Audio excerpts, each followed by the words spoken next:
parece que el Señor puso en mi corazón leer los profetas menores. Estamos leyendo a los profetas menores, aprendiendo cada vez más de ellos.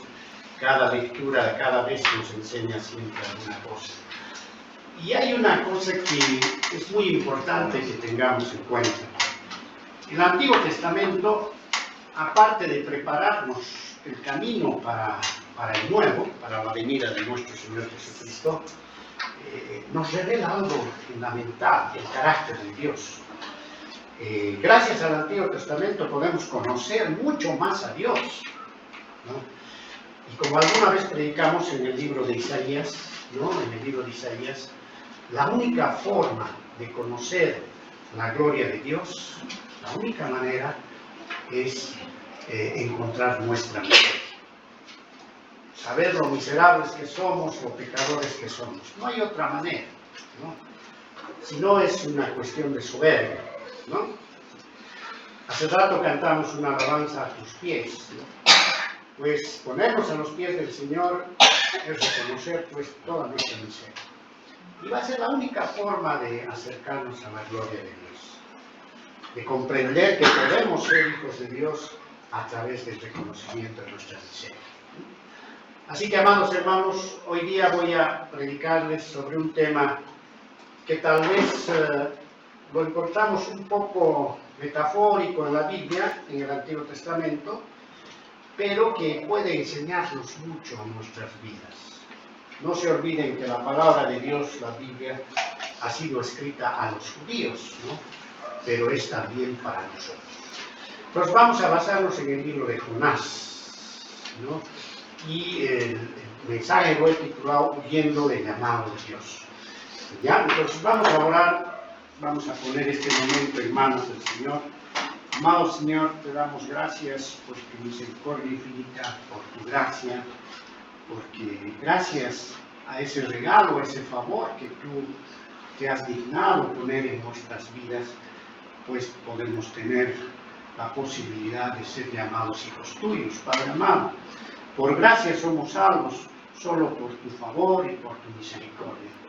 Te pido siempre que nos bendigas como iglesia, que nos ayudes siempre a crecer, que nos liberes de todo ataque del enemigo, de todo mal, Señor, para que podamos seguir pregonando tu palabra a toda criatura donde podamos, Señor.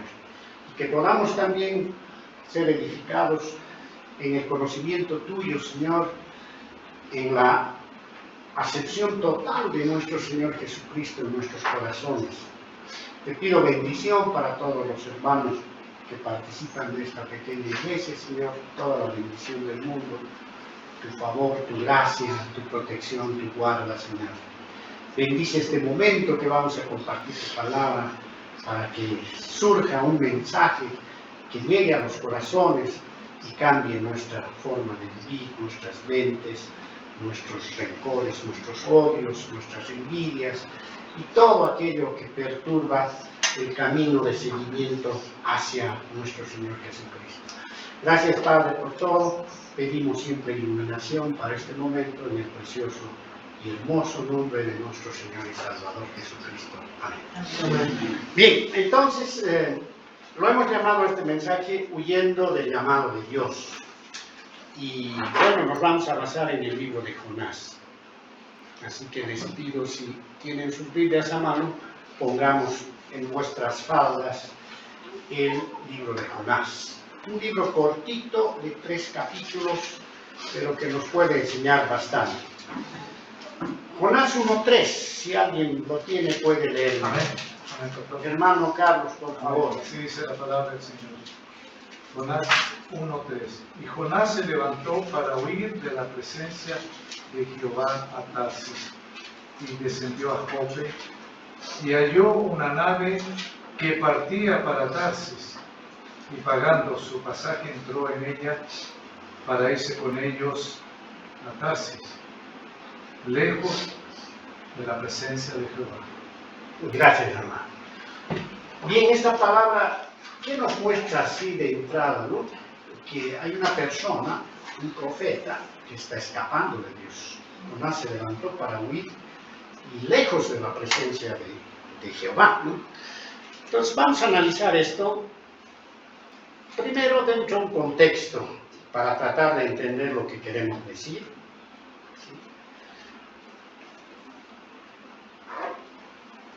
Vamos a entrar a un contexto y tratar de comprender. Aquí quiero, hermanos, comentarles dos cosas, ¿no? Uno, ¿por qué el hombre huye de Dios? Y al decir hombre me voy a referir a dos estados de nosotros. Hay gente que no cree en Dios, que no son cristianos, y escapan también de Dios. Y los cristianos también escapamos de Dios. O a veces decimos que somos cristianos, pero tal vez, no sé, hemos nacido de nuevo, pero igual, el momento que podemos, escapamos de su presencia. Escapamos de su juicio, de sus cosas, por nuestras propias opiniones. ¿Cuáles son las razones por que el hombre huye de Dios? ¿No? Ahí he puesto una máxima, un aforismo, que dice, el hombre huye de Dios porque no quiere ser confrontado. ¿Ya? El hombre huye de Dios porque no quiere ser confrontado. A veces tienes miedo verle a un amigo, verle a alguien, porque te recuerda algo o te confronta algo. Mejor no ver, mejor esto. Con Dios nos pasa eso, amados hermanos. Mejor no me acerco, me va a reñir, me va a llamar la atención. Escapamos del Señor. Y yo nombro dos razones dentro, hay muchas más razones, pero nombro dos razones por qué a veces no queremos acercarnos a Dios. Estas dos razones son prejuicios y autonomía. Prejuicios. Prejuicios. ¿Qué es un prejuicio? Un prejuicio es una idea que yo tengo por anticipado y normalmente está mal, pero ya lo tengo y no lo cambio por nada, ¿no? Aunque venga algo evidente, pero ya, no, yo tengo razón, ¿no? Ese es un prejuicio negativo, generalmente una idea negativa que me hace ver las cosas de esa manera. O alguien me está queriendo hablar de entrada, ya entro el prejuicio, ya juzgo de esa manera. Es un prejuicio. Y les voy a contar una anécdota que leí por ahí, ¿no? ¿Sí? Había una vez un hombre que creía que estaba muerto. Él decía, yo estoy muerto. Su esposa y sus amigos, pues preocupados de todo esto, le llevaron al psiquiatra. Entonces, fueron donde el psiquiatra, y el psiquiatra decidió curar a este hombre convenciéndolo de lo contrario, ¿no? ¿Sí? Entonces le dijo, mire señor, vamos a hacer la prueba de la siguiente manera. Los muertos no sangran. Los muertos no sangran. Y para demostrarle eso, le mostró muchos textos médicos, le hizo ver unos videos, autopsias, todo. Y ahí evidentemente se veía que los muertos no sangraban. ¿Eh?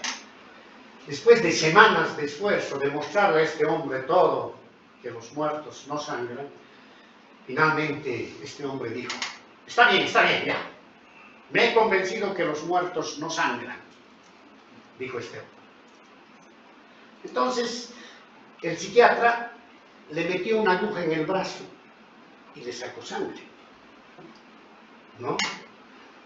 ¿Y cómo creen que reaccionó este hombre? Su rostro lívido y todo.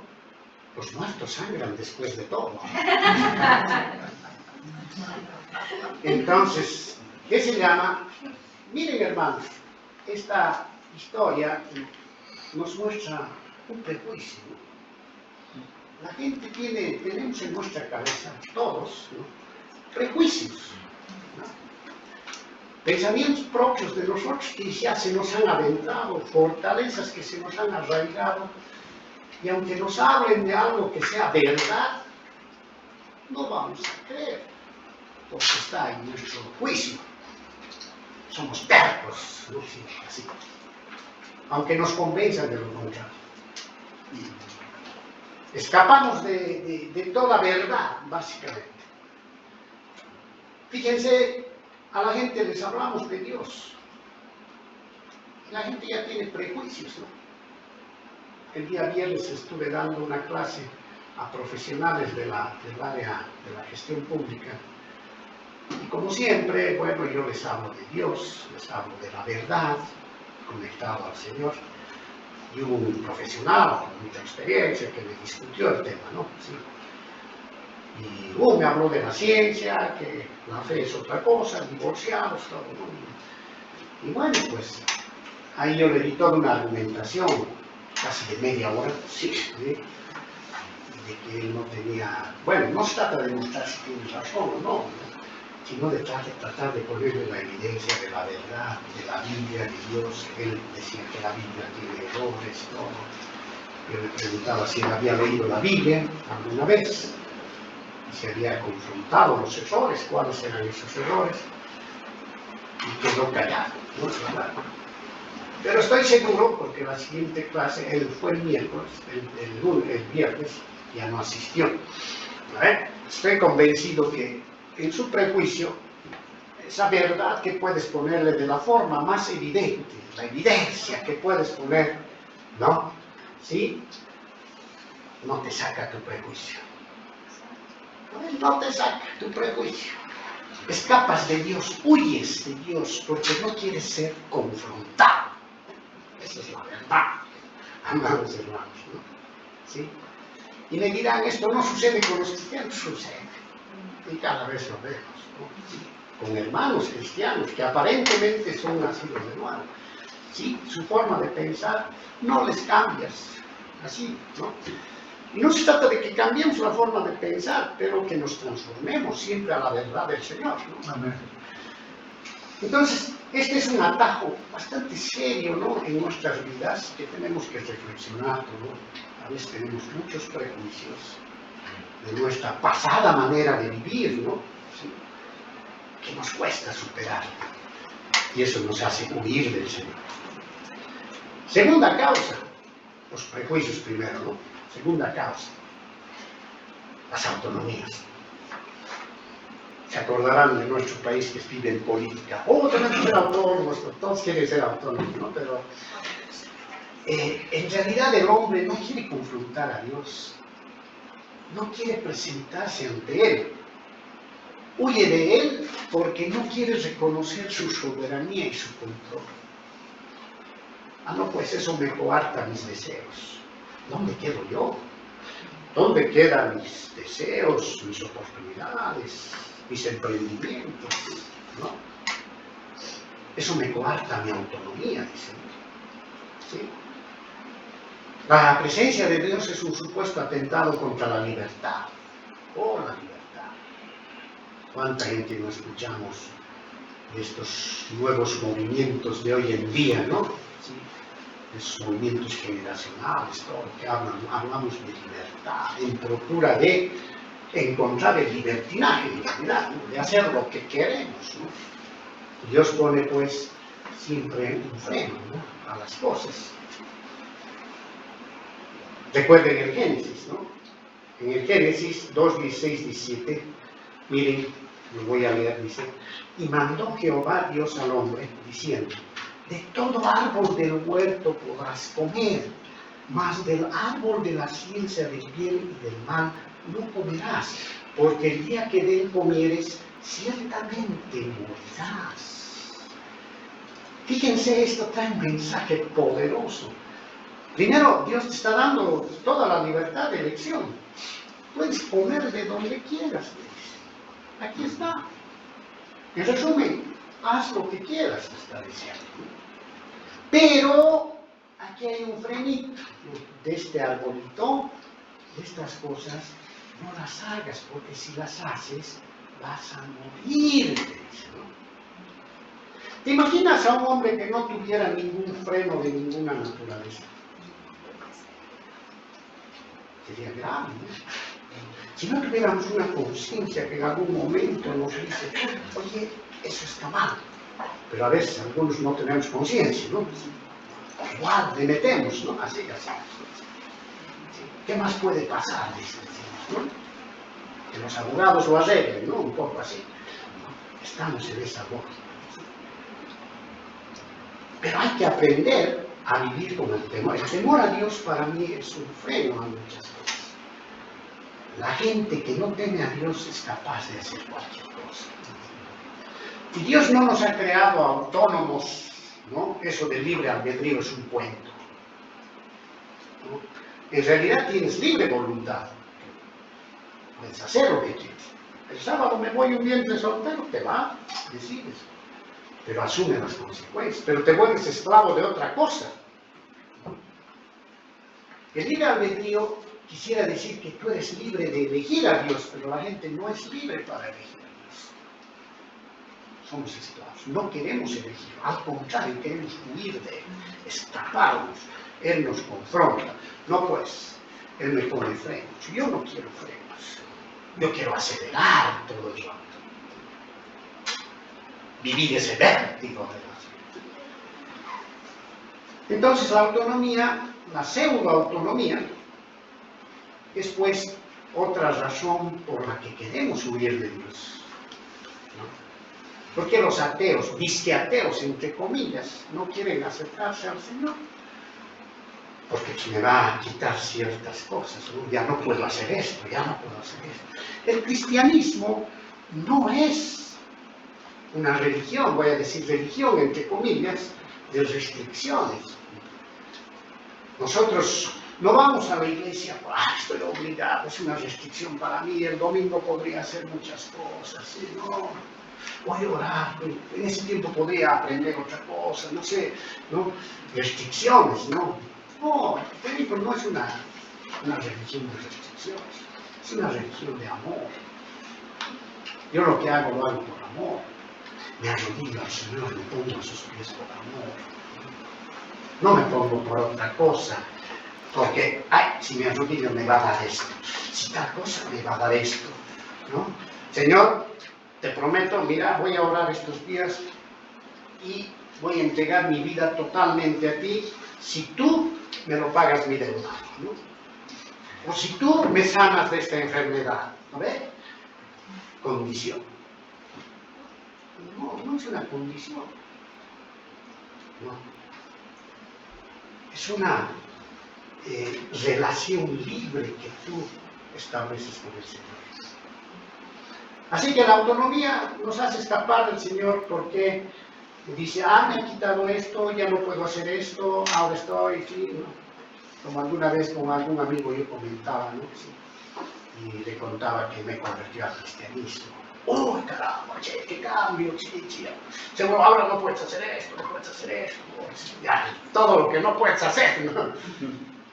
Y le dije, ahora yo puedo ser hijo de Dios, yo puedo acercarme a Él, ¿no? Yo puedo ayudar más todavía a otras personas, si antes ayudaba lo hacía por otro motivo, yo puedo hacer, hay cosas que no vemos de entrada, ¿no? Que puedo amar a mi enemigo, aquel que me azota, aquel que me punza, que me lanza dardos, ¿no? A pesar de todo puedo orar por esa persona, antes no, tal vez reaccionaba de otra manera, ¿no? ¿Te das cuenta? ¿Sí? Muy diferente, hay cosas poderosas que no sabemos valorar. Bien, entonces ahora te voy a hablar un poquito del libro de Jonás, que nos va a servir para esta prédica. Este libro de Jonás, el tema central es la clemencia de Dios para todos. Ese es el tema central, la clemencia de Dios. Fue escrito en 780, el 750 a.C. y el autor fue Jonás, según la mayoría de los estudiosos. El lugar fue Nínive, ¿no? Nínive era la capital. Bueno, por esa época no era todavía la capital, pero era una de las ciudades principales de un imperio grande que hubo en esa época, el imperio asirio. Dios utilizó al imperio asirio para conquistar el pueblo del norte de Israel. Como castigo lo utilizó a este pueblo, como el castigador al pueblo de Asiria. Y este pueblo de Asiria fue poco a poco creciéndose y haciéndose dueño casi de todo el Medio Oriente. Fue grande. Y Nínive fue una ciudad muy fastuosa, muy grande, donde había comercio, había todo, ¿no? ¿Sí? 600.000 habitantes para la época, era harta gente, ¿no? En esa época.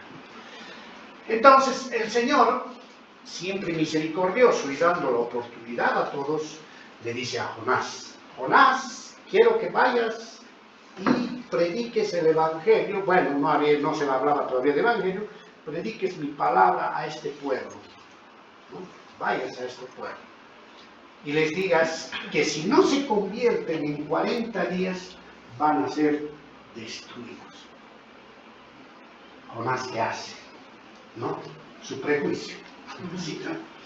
Agarra y dice, no, pues como yo voy a predicar a estos impíos, estos son malditos, son malos, son tal, juzgan a todo, toda su cuestión, ¿no? Sí. Le mete así, ¿no? Jonás. Y escapa de Dios, huye.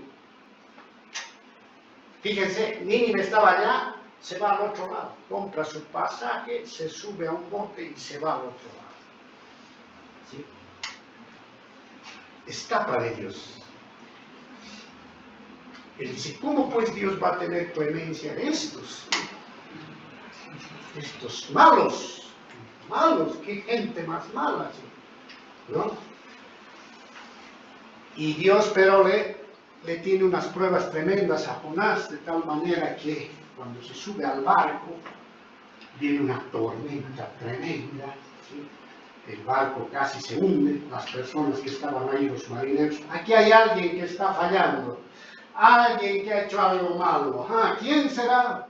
Y Jonás estaba ahí. Yo soy, dijo. No echaron al mar. Y cuando ya estaba al fondo un pez grande, algunos dicen ballena, cachalote, sea lo que sea. Pero fue un pez grande que lo mantuvo 3 días en su vientre y al tercer día lo vomitó en plena playa de la ciudad de Jope. Lo vomitó por la misericordia de Dios. Y Dios le da una segunda oportunidad, le dice, ahora ve y predica. El hombre calladito va, todavía tal vez pensando en su prejuicio, ya pues predicaré, pero estos no me van a oír, ¿no? Pero va y predica. Inmediatamente se convierte. Los 600.000, el rey exacto ordena, se viste de cilicio, era una especie de capa de cuero que se ponían en señal de duelo, de arrepentimiento, y se coloca eso el rey y se convierten los asirios. Ojalá que los políticos se convirtieran, ¿no? Un Jonás que vaya y se conviertan, sería lindo, ¿no? Pero se convierte por la clemencia de Dios. Y Jonás todavía, miren, en su prejuicio, en su pseudo-autonomía todavía, se va a la puerta de Jerusalén y se sienta ahí angustiado. ¿Cómo se han convertido? ¿Cómo a veces? ¿No? ¿Sí? Y le dice en el verso 4.2, en el capítulo 4.2, lloró a Jehová y dijo, ahora, oh Jehová, ¿no es eso lo que yo te decía? Dice, estando aún en mi tierra. Por eso me apresuré a huir, dice, a Tarsis, porque sabía yo que tú eres Dios clemente y piadoso, tardo en enojarte y de grande misericordia, y que te arrepientes del mal. Yo sabía que tú eres misericordioso, por eso yo me escapé, para que tú no les perdones a estos, ¿no? Así les dice, ¿no? Este profeta. Entonces, amados hermanos, ¿no? Fíjense que aquí Jonás, un profeta del Señor, ¿no? En su prejuicio, en su forma de pensar, pero Dios es tan soberano que le hizo obedecer a pesar de todo, ¿no? Él obedeció. Este hombre escapó de Dios. Esa es la historia. Leamos el libro, son 4 capítulos, es bien interesante. El primer capítulo es la desobediencia de Jonás. La desobediencia, donde Jonás huye. El capítulo 2 es la depuración, Jonás ora, se pone a orar al Señor. El capítulo 3 es la declaración, Jonás predica. El capítulo 4 es el disgusto, Jonás aprende que Dios es soberano. ¿Sí? Ahí aprendemos todo eso. Bien, vamos a seguir adelante.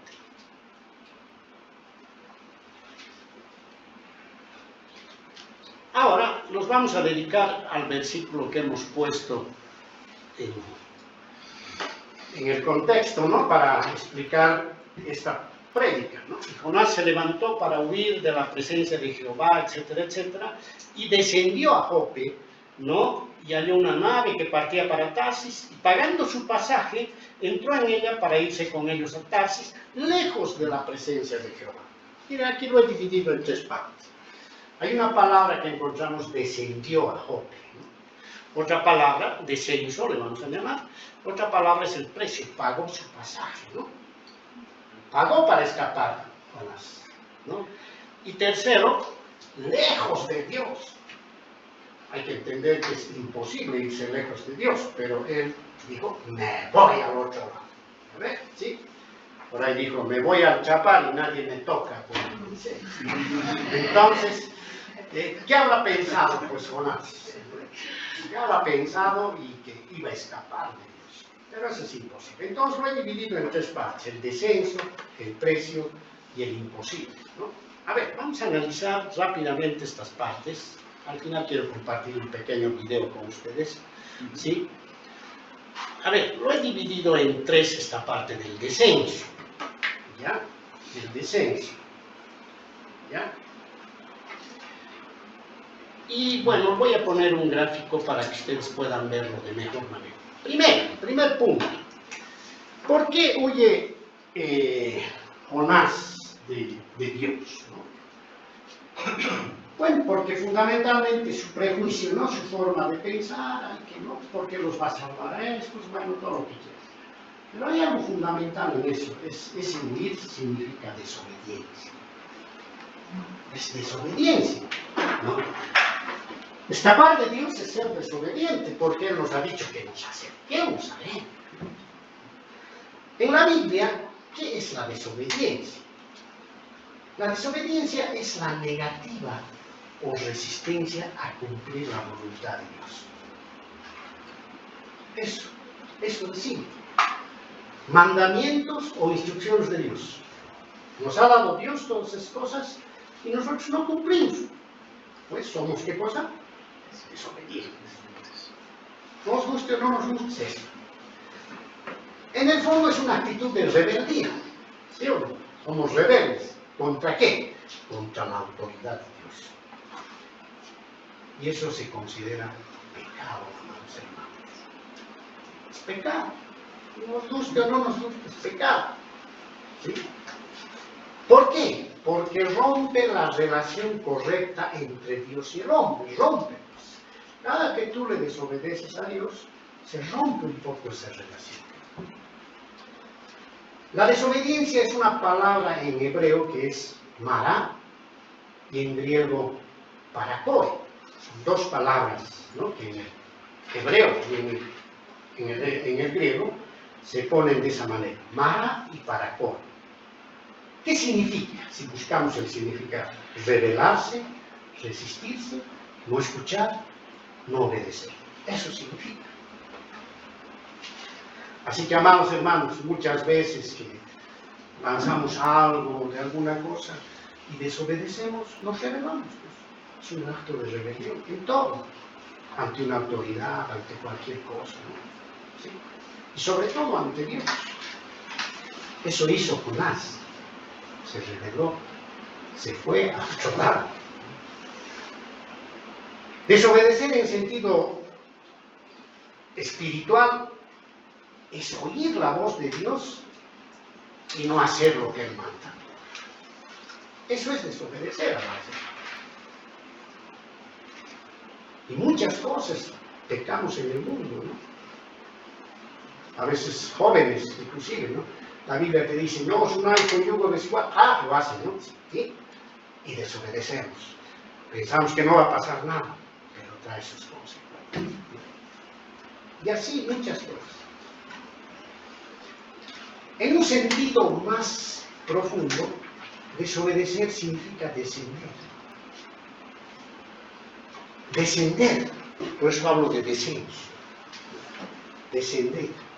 Significa no estar a la altura de Dios, del estándar de Dios. Cada que tú desobedeces, desciendes. bajas en vez de subir. ¿No? Jonás quiso huir en la dirección opuesta, por eso descendió a Jope, dice, ¿no? La palabra ahí es descendió. Y quería irse hasta el lugar más lejano posible. Dios le había dicho, llevar la bendición y la salvación a ese pueblo. Y él dijo, rebelde, no voy a llevar la bendición y salvación a ese pueblo. Jonás desobedeció y descendió. ¿Y desde dónde descendió? Desde su corazón. No solo descendió a Jope, en su corazón. Por eso yo pongo, la desobediencia siempre comienza ¿dónde? En su corazón. Él creyó que lo que hacía era correcto, era su prejuicio. Eso era lo que le salía de su corazón. En su corazón estaba que él no debía predicar la palabra a estos impíos, a estos asirios, a estos ninivitas. ¿Por qué le voy a predicar? Ese era su corazón. Así estaba su corazón. Y por eso desobedeció. Hermanos, ¿qué queremos decir con esto? Que el acto de desobediencia, si bien es un acto de rebeldía, todo eso, es algo tan profundo, tan descendente, que emana ¿de dónde? Del corazón de nosotros. Así que ten cuidado de desobedecer a Dios. Si eres un hijo de Dios, te consideras un hijo de Dios, debieras ser obediente, ¿no? A su palabra, a sus cosas. Debiéramos ser. Quiere decir que nuestro corazón todavía no está, pues, totalmente transformado, ¿no? Algo está sucediendo. Y es importante reflexionar.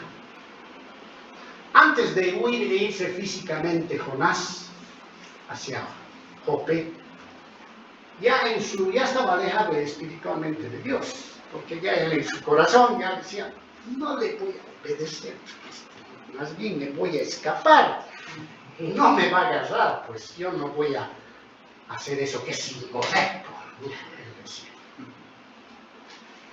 El problema no era su cuerpo físico escapando, sino que era su corazón. Tengamos cuidado con eso. Esta iglesia tiene 3 principios, ¿no?, que salen de la palabra: la ortodoxia, la ortopraxis, la obediencia. Y a ver, hagamos reflexión muchas veces, ¿no? ¿Dónde fallamos harto? En la ortodoxia sí, a veces nos preparamos lo suficiente. A veces peor en la práctica, decimos una cosa, no hacemos otra. Pero harto fallamos en la obediencia. Y eso nos apunta hacia nuestro corazón. Proverbios 4:23 dice: sobre toda cosa guardada, guarda tu corazón, porque de él mana la vida. De él mana tus buenas cosas, tu desobediencia, tus delirios, lo que quieras llamar. Si no guardas tu corazón, no lo alimentas con la palabra, ¿no?, estarás expuesto a la desobediencia. ¿De acuerdo? El corazón es la brújula de la obediencia. Es el que te guía. ¿La brújula qué es? Te va guiando, ¿no? ¿Dónde estás posicionado? Para que no te pierdas, ¿no? Si se desvía, todo cambia, ¿no? Te desorientas. Cuidado que no le suceda como el hijo pródigo. ¿Qué pasó con el hijo pródigo? Vivía al amparo de su padre. O sea, este es un mensaje a los creyentes, ¿no? El hijo pródigo era un creyente. Tenía todo, la bendición de su padre, todo. Pero un día dice: no, yo me voy solo, dame mi herencia y me voy solo. Yo ya soy dueño de mi vida, lo que sea. Dice, ¿no? Y cuando va, le viene todo un desastre. Desobedece al padre. Pero el padre amoroso, como espera a sus hijos, siempre los estuvo esperando. ¿Verdad? Bien, amados hermanos. Segundo, ya hemos visto el primer punto. El segundo punto: el que huye de Dios pierde discernimiento. ¿Ya? Jonás era un hombre preparado en la palabra de Dios, conocía la palabra de Dios, conocía la teología de Dios, sabía los mandamientos. Pero por desobedecer, se olvida y se escapa, huye de Dios. ¿Sí o no? Conocía, no supo discernir. La palabra discernir quiere decir enjuiciar, elegir, ¿no? Saber enjuiciar cualquier situación, ponerlo en tela de juicio y de elegir lo mejor. ¿Sí? Eso significa el discernimiento. Cuando nosotros estamos enfrentados a situaciones difíciles, ¿no? Tenemos que aplicar el discernimiento. Y en la Biblia, en la lectura de la Biblia, tenemos que aplicar nuestro discernimiento, ¿no? A veces la gente acepta los versos de la Biblia como vienen y las aplica como quiere, ¿no? No, la palabra nos dice que debemos meditar, discernir, ¿no? Miren, Jonás conocía la palabra de Dios, ¿no? Y pierde discernimiento. No sabe discernir bien esa palabra. ¿Y qué hace? Hace lo contrario. Conocía la palabra. ¿Se dan cuenta? Ignoró que Dios es omnipresente, omnisciente, omnipotente, ¿no? Y actuó como si no fuera. Yo me escapo de este y no me va a agarrar, ¿no? Y lo que la Biblia dice. ¿Sí? Actuamos, amados hermanos, bajo nuestro propio criterio de sabiduría humana. La experiencia me enseña, o sea, yo sé más. Jonás dijo eso, es incorrecto lo que Dios hace. ¿Cómo un pueblo como este le va a salvar? Eso no está bien, dijo él.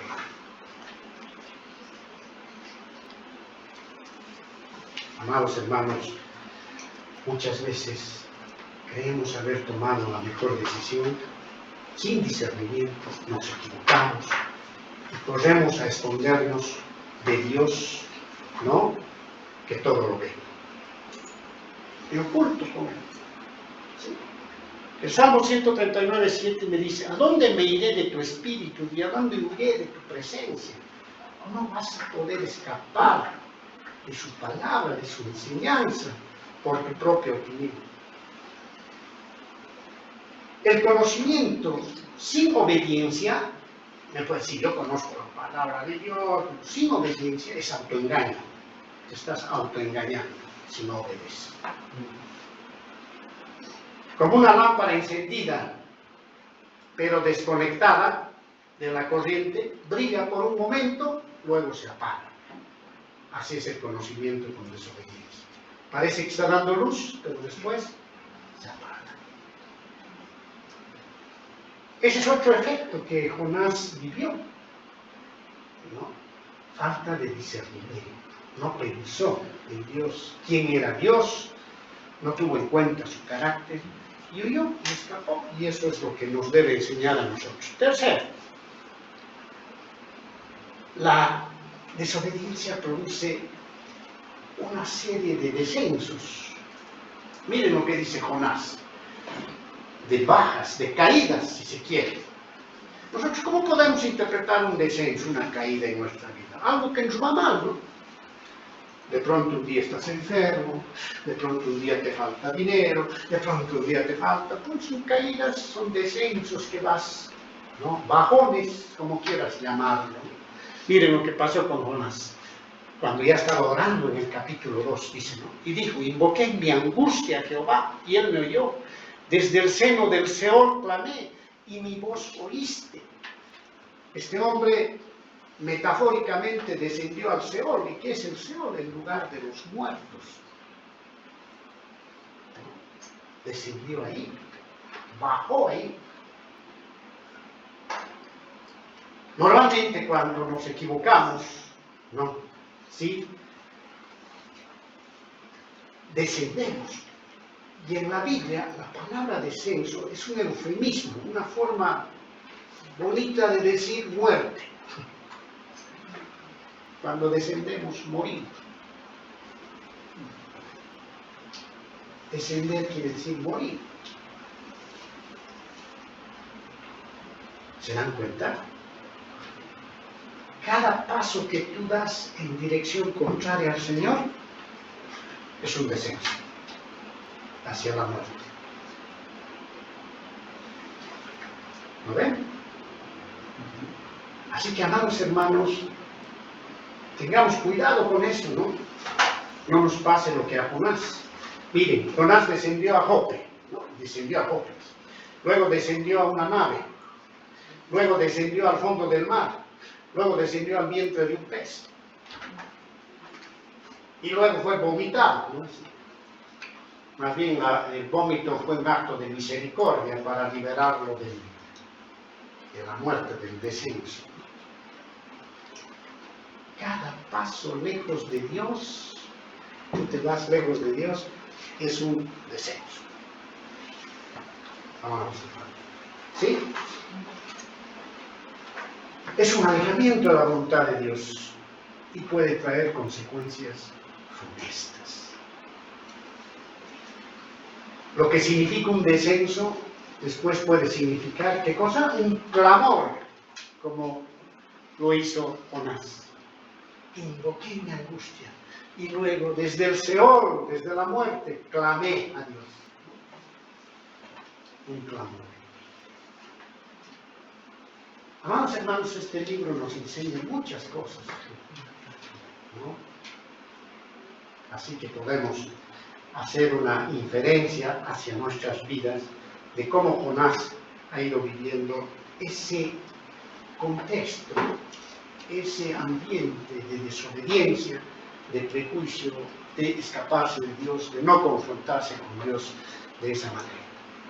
Y podemos nosotros aprender mucho, ¿sí? Bueno, ya hemos hablado del descenso.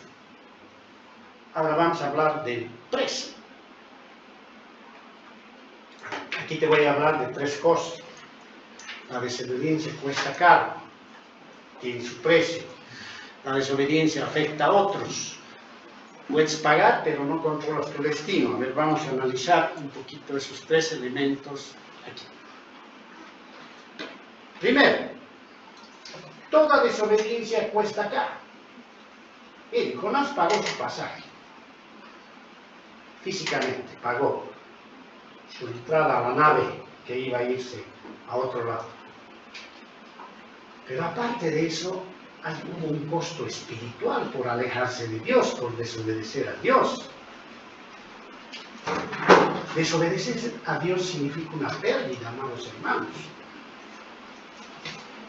Significa que hay un precio que hay que pagar en el ámbito espiritual. Desobedecer a Dios. Alejarse y descender en vez de subir cuesta caro, ¿no? La obediencia es difícil, pero la desobediencia es costosa. Tiene un precio tremendo. Y lo dice Romanos, ¿no? Muy clarito. Romanos 6:23.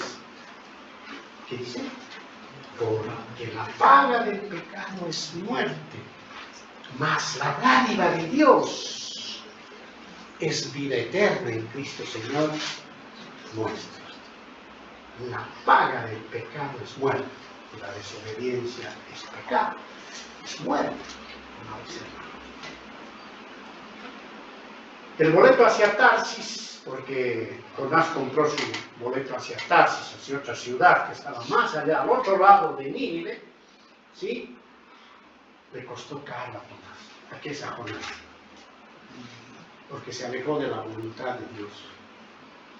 Él perdió la paz. Perdió la paz porque estaba ahí, empezó muy bravo, no sabía qué hacer. Perdió la comunión con el Señor, se rompió. Perdió su propósito porque él era un profeta, que Dios lo había elegido para predicar la palabra de Dios. No cumplió nada, perdió todo.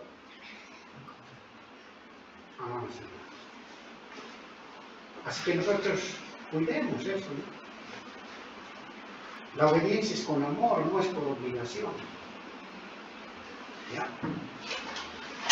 Segundo, la obediencia afecta a otros.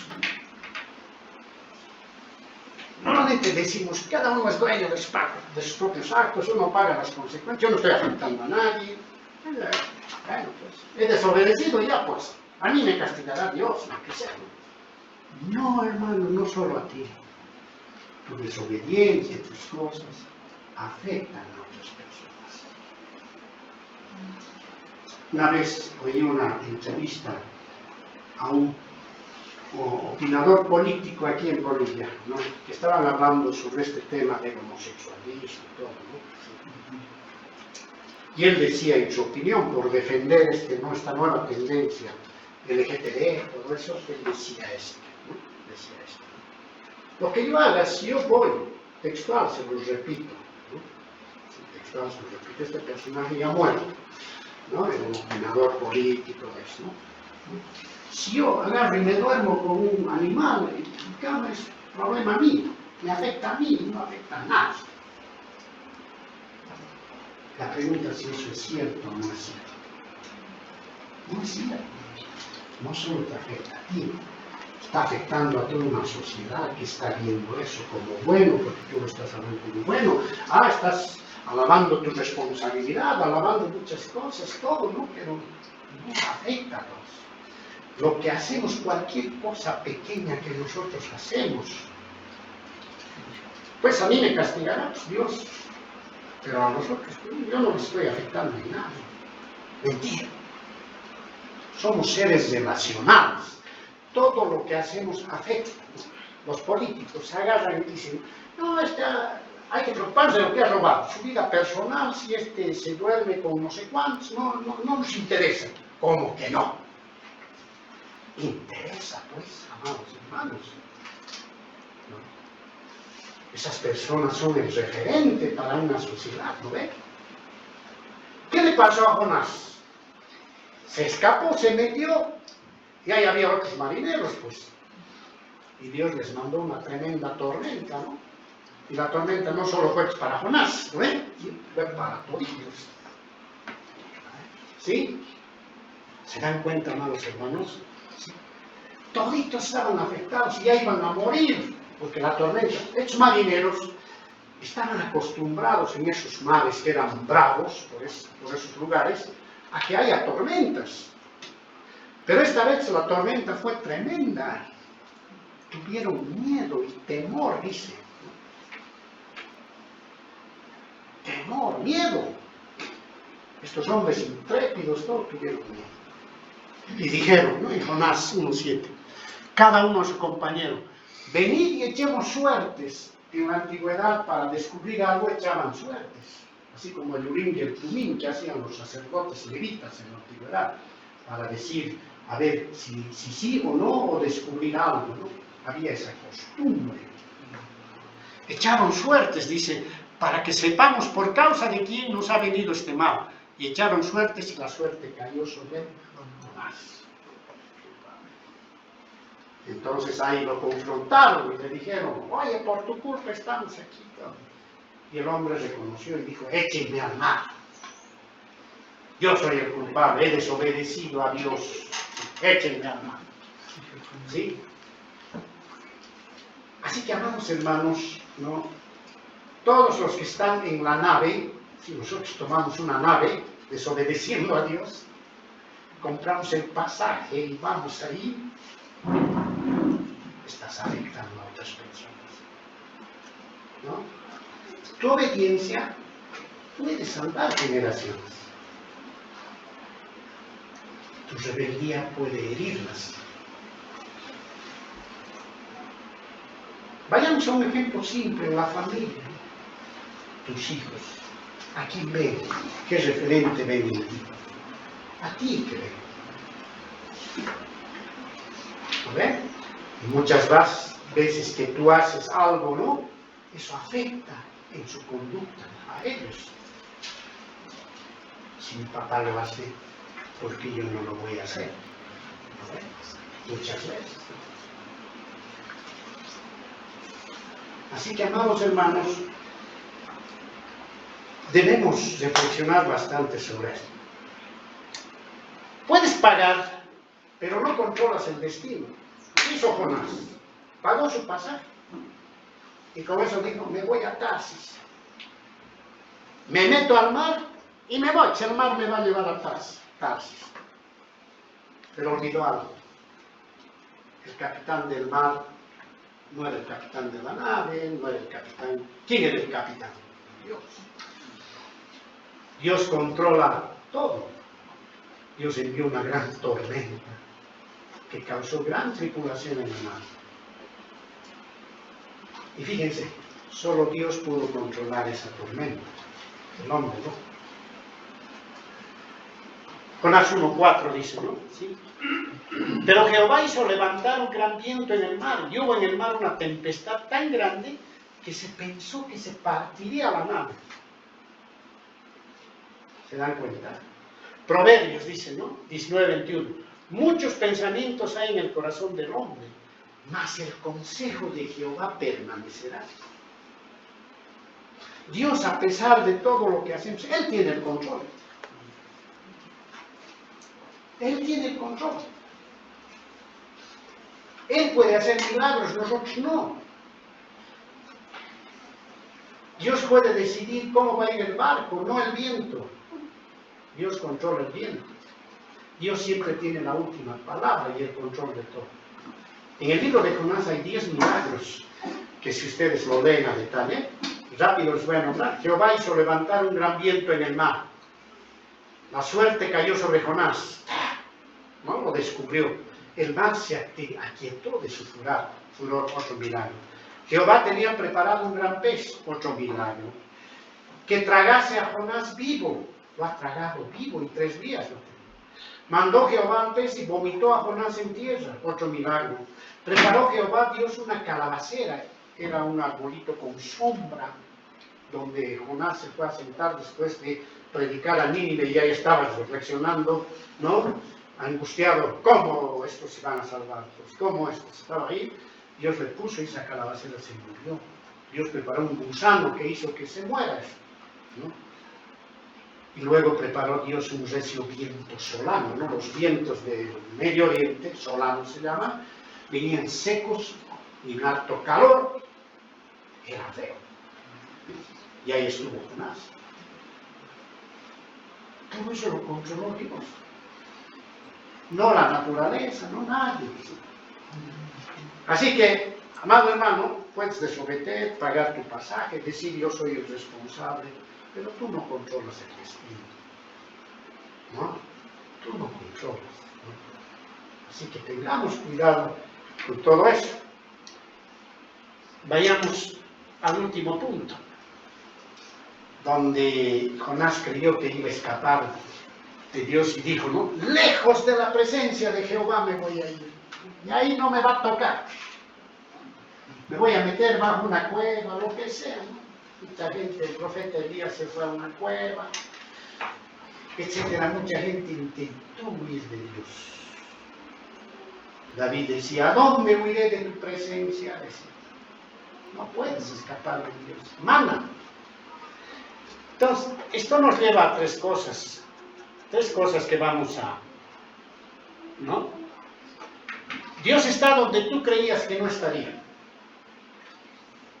¿no? A veces nosotros, en nuestro propio pensamiento, en nuestra propia sabiduría, nuestro propio prejuicio, ¿no? Nuestra propia autonomía, como hemos visto al principio, ¿no? Tomamos una decisión, nos vamos y creemos que Dios, aquí no interviene Dios, ¿no? Vemos que Dios no está cerca. Jonás, por ejemplo, se fue a Tarsis y pensó que ahí no iba a llegar Dios. En el mapa, ahí no llega Dios. Pero allí estaba Dios. Y más bien hay que alegrarnos que Dios esté en todo lado, porque su presencia no debería ser una prisión, sino debería ser una protección. Amén. Si estás en un lugar, en un desierto, donde sea, tratando de escapar de Dios, lo que sea, ¿cuánto no vas a anhelar una protección? Y deberíamos alegrarnos de que Dios esté en todo lado, sea omnipresente. Salmo 139:8 dice, Si subiere a los cielos, allí estás tú. Y si en el Seol hiciere mi estrado, he aquí, allá tú estás. En todo lado está Dios. Él es omnipresente. Él está tan cerca y tan lejos de cualquiera de sus criaturas, de todo el mundo. No está más cerca de mí físicamente. Físicamente está cerca de todos en la misma proporción. ¿Por qué? Porque es omnipresente. Está en todo lado. Está aquí, está en todo lado. Pero espiritualmente está más cerca de sus hijos de Dios que de los impíos. Esa es la diferencia. ¿No ve? Pero físicamente Dios está en todo lado. Porque es el creador de todo. Él es el alfa y el omega, el principio y el fin. Y para sus hijos, aún aunque escapemos como el hijo pródigo, Él nos sigue amando. Y Él no te persigue para castigarte, sino para salvarte, para ayudarte. ¿No ve? Esa es la característica de Dios. Y en vez de escapar y huir de su presencia, deberíamos acercarnos más a Él. Eso le pasó a Jonás, metió la pata y dijo, no me va a encontrar en Tarsis, me voy a Tarsis y ahí sí que no, hay el escondite perfecto, ¿no? Hermano, no vas a huir de su presencia, ¿no? Imposible, ¿no? Segundo, Dios usa tormentas. Jonás 1:4, pero Jehová hizo levantar un gran viento en el mar, y hubo en el mar una tempestad tan grande. Normalmente mucha gente a veces recibe las malas cosas que nos pasan, estoy hablando tanto de impíos como cristianos. Probablemente un impío, ¿no? Una persona que no conoce a Dios, bueno, lo conoce sumeramente, pero no es hijo de Dios, ¿no? Le viene una tragedia, lo que sea, y encuentra más argumentos para alejarse de Dios. O sea, no, ¿qué voy a confiar yo en Dios? Trata de alejarse. Más todavía, escapar más. Desciende más abajo todavía. Pero un hijo de Dios, ¿no?, debería comprender lo siguiente, que cuando nos vienen las tormentas, ¿no?, es para volvernos al camino. ¿Qué hizo con Jonás Dios? Le envió una tormenta. Y ahí el hombre reflexionó. Y oró. En el capítulo 2 hay una parte de oración muy interesante, donde dice él, adora a Dios y dice, la salvación viene de Jehová. Y de nadie más. Y no es de nadie. Así dice Jonás. Las tormentas, amados hermanos, ¿no?, deberían ayudarnos a reflexionar y a entender que Dios está redirigiendo el camino, está reencaminando las cosas, ¿cierto? Los pastores, cuando una ovejita se caía en un barranquito, donde sea se caía, tenían un callado y con eso lo trataban de ayudar para que la ovejita suba todo. Volver al camino, volver a la presencia del pastor. Dios tiene un callado hermoso y te rescata de la caída, ¿no? A veces Dios te sacude, te vapulea, pero no te odia. Y es porque te ama y no quiere dejarte libre, porque quiere que corrijas muchas cosas. Las tormentas en la vida, amados hermanos, ¿no?, tienen un propósito. Tienen un propósito que yo lo he comprendido en mi vida siempre. Nos hacen dar cuenta de que nos estamos alejando de Dios. Yo les he dicho muchas veces. Y son una oportunidad para decir, tengo que acercarme más a Él. Tengo que aferrarme a Él. Porque sin su amor estoy perdido. Sin su amor voy a descender. Sin su amor voy a caer. Más de hoy. El cristiano es una persona que se va a caer. ¿No? Tal vez va a estar derrotado en alguna circunstancia, pero nunca vencido. Siempre se va a levantar. No por su propio esfuerzo, sino porque Dios está con él. ¿No? Porque Dios va a mandar un gran pez que te va a rescatar del fondo del mar y te va a vomitar, si quieres llamarlo así, y te va a dar vida y te va a reconducir en tu propósito. Va a predicar a Tarsis, aquí es a Nínive.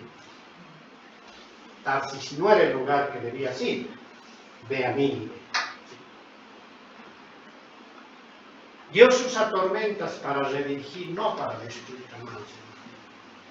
Y ahí está el problema fundamental de todos nosotros, el problema existencial. ¿Somos hijos de Dios? ¿O lo somos de nombre? ¿O somos...? Bueno, al final vamos a ver un video que quiero que reflexionemos, que refleja un poco el pensamiento de nuestra iglesia, de lo que pensamos de acuerdo a la palabra de Dios. Tercero, puedes haber dicho que has caído tan bajo y que no mereces nada, ¿no? Pero la gracia de Dios, y te escapas de Dios, no merezco tanto. Me voy a meter donde sea, ¿no? Ya no valgo para nada, ¿no? Entras en depresión y todo lo que quieras. Solito, solo he nacido, solito voy a morir, alguna cosa así. Dios en su gracia te encuentra. Es imposible huir de Dios, amados hermanos, ¿no? Miren, ¿qué le pasó a Jonás? Después que fue rescatado del pez, la palabra de Dios vino y le dijo, ¿no? Diciendo, ¿no? A ver, por favor, capítulo 3, versículo 1 de Jonás, y el verso 2, leemos. El 1 y el 2. Perfecto. Sí. Vino palabra de Jehová por segunda vez a Jonás diciendo: levántate y ve a Nínive, aquella gran ciudad, y proclama en ella el mensaje que yo te diré. Vino palabra de Jehová por segunda vez. Su oportunidad de Jonás. Ve a Nínive, su propósito. Y predica. Hermano, tú tienes. Dios no solamente da una segunda oportunidad, da terceras, cuartas, quintas. No puedes esconderte de Dios. El rey David intentó esconderse de Dios, pero vio que era imposible, por eso decía, ¿no? ¿A dónde me iré de tu espíritu y a dónde huiré de tu presencia? No puedo, mana, imposible. Soy Janígua, no entiendo, pero no puedo huir de tu presencia. No, así es. No puedes huir de Dios. Nadie puede huir de Dios. Por eso, muchos impíos que se meten a las injusticias, a las cosas, todo eso, ¿no? Sí. Nunca van a escapar del juicio de Dios. Todos vamos a, un día, la Biblia dice, ¿no? Cosa horrible es estar presente ante Él, Dios. Cosa horrible. Los impíos que van a estar ahí. Nosotros vamos a estar ante un tribunal que se llama el Tribunal de Cristo. Vamos a estar ante Cristo. Y me da miedo. Porque voy a estar a presencia de esto. Y ahí vamos a ser juzgados por obras en el Tribunal de Cristo. ¿No? ¿Qué es lo que has hecho como hijo de Dios? Pero va a haber otro tribunal que es el Tribunal del Trono Blanco, el juicio donde van a ir los impíos, los que nunca han creído en el Señor. Ya están condenados. Ahí Dios va a decir, tú no estás en el libro de la vida, te corresponde el lago de fuego. Yo no quiero que nadie se vaya ahí. No queremos. Dios en su voluntad de disposición no quiere que nadie se vaya, pero sabe que muchos tienen que irse, porque no creen. Dios ve el corazón y no creen. El corazón humano es tan duro. No entendemos nada. Dios siempre tiene el poder para alcanzar los hermanos. Así que no vamos a huir de su presencia. Así que, a ver, ponte a pensar lógicamente. Si yo no puedo huir de su presencia, ¿por qué tanto intento escaparme? A pesar de que soy cristiano, intento siempre escaparme, ¿no? ¿Por qué no me acerco? Soy más inteligente y me acerco a él, ¿no? A ver, dejaré mi prejuicio y mi autonomía y me acercaré más a él. Intentaré hacerlo. Bueno, hermanos, hay mucho que reflexionar. Conclusión. Aquí vamos a poner 4 conclusiones. Jonás fue enviado a Nínive, pero huyó. Miren el contraste con el Evangelio, con Jesucristo. Lo vamos a poner en su contexto de Jesucristo. Jonás huyó. Dios le dio una tarea y huyó.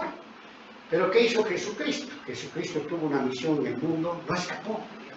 No tomó una nave y se fue. ¡Ay, si no voy a morir en la cruz! No, se quedó. Miren el contraste. Se quedó en el mundo y murió en la cruz. Cumplió la misión. Segundo, Jonás dormía en medio de la tormenta. Dice el relato que Jonás se subió a la nave y cuando vino la tormenta él se fue a otro lugar y se puso a dormir. Todos los otros marineros subiendo y le fueron a despertar. Se durmió. Jesús, ¿se acuerdan de en la barca con los discípulos? Jesús cuando estaba durmiendo se levantó y ¿qué fue? A calmar la tormenta. ¿No ven? Vean el contraste entre Jonás. Jonás es una figura, un tipo de Cristo, ¿no? Y el antitipo es Cristo.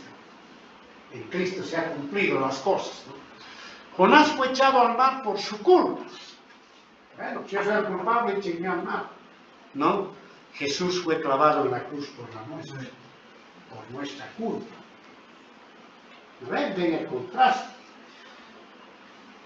Jonás salió del pez al tercer día. Jesús utilizó esta figura. Jesús se levantó de la muerte al tercer día. Resucitó al tercer día. ¿No ven? Entonces, amados hermanos, ¿no? Jonás representa al hombre que huye. Cristo representa al Dios que busca.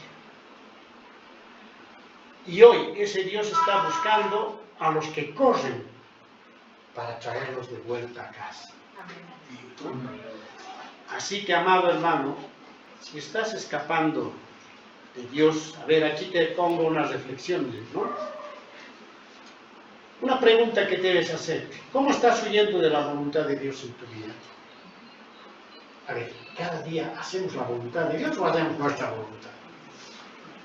Creo que en buena parte hacemos nuestra voluntad, lo que queremos. ¿No es verdad? ¿Sí?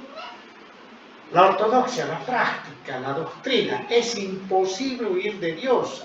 ¿A dónde miré de tu espíritu? La práctica, proclamar la palabra y vivir en santidad. Lo que a Jonás en la segunda oportunidad le dijo: anda a proclamar la palabra, vive en santidad. ¿Sí? Y comenzó Jonás a entrar por la ciudad camino de un día y predicaba diciendo: de aquí a 40 días Nínive será destruida. Tuvo que ir a predicar la palabra. Y miren lo que hizo. Jonás no le salvó a esa ciudad. ¿Quién salvó a esa ciudad? Dios. 600.000 habitantes se convirtieron, sin considerar niños, imagínense.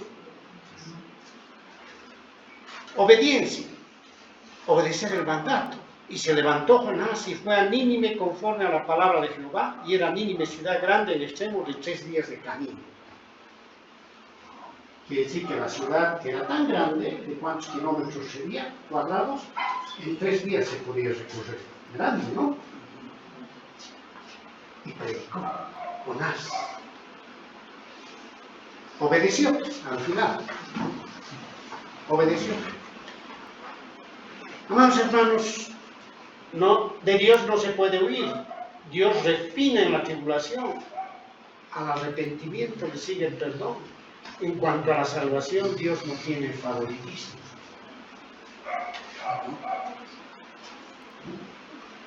Bueno, ese es el mensaje que tenemos para el día. Espero siempre que sea de bendición. Y quiero compartirles un pequeño video.